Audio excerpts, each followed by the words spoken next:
Hello friends, ఎలా ఉన్నారు అందరూ? నేను మీ సౌజన్యాని. నేను యూట్యూబ్ ఛానల్ స్టార్ట్ చేయబోతున్నాను. అండ్ ముందుగా నా వీడియోస్ అన్ని కుకింగ్ రెసిపీస్తో ఉంటాయి. మీరు ఆదరిస్తారని నేను కోరుకుంటున్నా. సో ముందుగా ఇవాళ నేను చూపించబోయే రెసిపీ పాలపూరి. సో దీనికి ఏమేం కావాలి పదార్థాలు, సింపుల్ అండ్ ఈజీ ప్రాసెస్ అండి. బాబాకి ఇష్టం పాలపూరి అంటే. మనం పాలపూరి చేస్తున్నాం కదా, పాలపూరికి ఫస్ట్ మనం 1 లీటర్ పాలు. సో ఈ పాలు అనేది మనం సిమ్లో పెట్టి పాలు కాయాలి. దాని నెక్స్ట్ మన ఇంగ్రీడియంట్స్ ఏంటో చూసేద్దామా మరి. సో ఇది పాలపూరి అంటేనే స్వీట్ అనమాట. సో మనకి షుగర్ కావాలి. షుగర్ వచ్చేటప్పటికి 1 కప్. గోధుమ పిండి కావాలి. సో గోధుమ పిండి వచ్చేటప్పటికి 1.5 కప్. అండ్ కిస్మిస్, జీడిపప్పు, బాదం ఇవి నేను చిన్నగా కట్ చేసి పెడతాను. సో ఇప్పుడు మీకు చూపించడానికి నేను ఇలా చూపిస్తున్నాను అనమాట. అండ్ మనకి కావాల్సింది ఇలాచీ, మన ఇష్టం 2 కానీ 3 కానీ తీసుకోవచ్చు. అండ్ ఇది నేను గోధుమ పిండి మరి నేను పూరీల కింద ఒత్తుతాను కదా, అందుకని నాకు కావాలని చెప్పి నేను తీసుకున్నాను ఎక్స్ట్రాగా. సో మనం ఏంటంటే ఫస్ట్గానే ఇవి పూరీల కింద ఒత్తుకోవాలన్నమాట. పూరీల కింద ఒత్తుకుని అప్పుడు మనం స్లైసెస్గా కట్ చేసుకోవాలి. కట్ చేసుకున్నాక అప్పుడు మనం నూనెలో వేయించాక దాని తర్వాత ఇది ఏంటంటే పాలల్లో వేస్తాం. స్పూన్స్ నెయ్యి అయితే వేస్తున్నామండి. ఇప్పుడు మనం ఇందులోకి డ్రై ఫ్రూట్స్ వేయిస్తున్నాము. మనం 3 స్పూన్స్ నెయ్యి వేసాం కదా. జీడిపప్పు, కిస్మిస్, బాదం, జీడిపప్పు వేస్తున్నాము. కిస్మిస్ కూడా వేస్తున్నాం. ఇది బాగా స్ట్రిప్ చేయాలన్నమాట. కొంచెం బ్రౌనిష్ వచ్చేవాళ్ళు. షుగర్ వేస్తున్నాను. వేసి నేను కొంచెం మిక్సీ చేస్తాను ఫైన్గా గ్రైండ్ అవ్వడానికి అన్నమాట. ఇలా వేసాను. ఇప్పుడు నేను ఇది ఫైన్గా నేను గ్రైండ్ చేస్తాను. ఇందాక మనం ఇలాచీ కోసం కొంచెం షుగర్ తీసుకున్నాం. ఇప్పుడు మన క్వాంటిటీ ఎంత కావాలని చెప్పాను కదా, 1 కప్ అది తీసుకుని వేసేస్తున్నాం.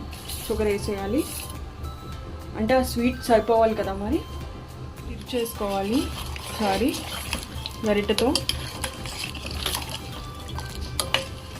అంటే షుగర్ అది కలవాలి కూడా కదా, అడుగు అంటకుండా ఉంటుంది. మనం గోధుమ పిండి కలుపుకోవాలి. పూరీలకి అనుకున్నాం కదా.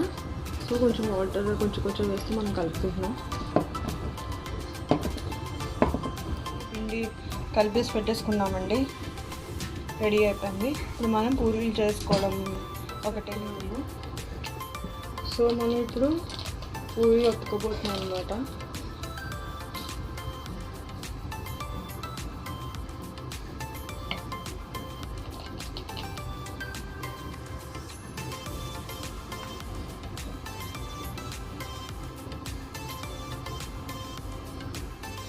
సో ఇప్పుడు 3 వచ్చేసుకున్నాం కదా. అంటే ఇలా దీంతో కూడా కట్ చేసుకోవచ్చు. ఇది అవైలబుల్గా అయితే నైఫ్తో అయినా చేసుకోవచ్చు, అది మన ఇష్టం. మూకు వేడెక్కింది కదా. సో మనం ఇవన్నీ నూనెలో వేయించేసుకుంటున్నాం. ఏవైతే మనం ఇలా కట్ చేసుకున్న పీసెస్ ఉన్నాయో అయ్యే వరకు వేయించాలి. అంటే క్రిస్ప్ ఉంటాయి కదా, పాలల్లో వేస్తే కొంచెం మెత్తబడతాయి. కొంచెం మధ్యలో క్రిస్ప్ ఉంటుంది, బాగుంటుంది.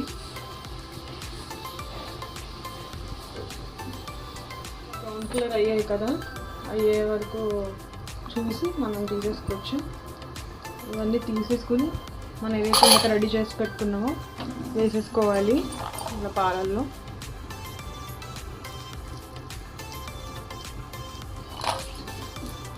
టేస్టీ అయిన పాలపూరి స్వీట్ రెడీ అయిపోయిందండి. ఇది చాలా బాగుంటుంది. మీరందరూ కూడా ఒకసారి ట్రై చేయండి. నాకు కామెంట్ సెక్షన్లో కూడా తెలపండి వన్స్ అందరూ రెసిపీ ట్రై చేశాక. అండ్ నేను ఇంకా ఇలాంటి మంచి వీడియోస్తో మంచి వంటకాలతో మీ ముందుకు రాబోతున్నానండి. ప్లీజ్ మీరందరూ కూడా నా ఛానల్ని ఆదరిస్తారని నేను కోరుకుంటున్నాను. And please subscribe to my channel. Thank you for watching my channel.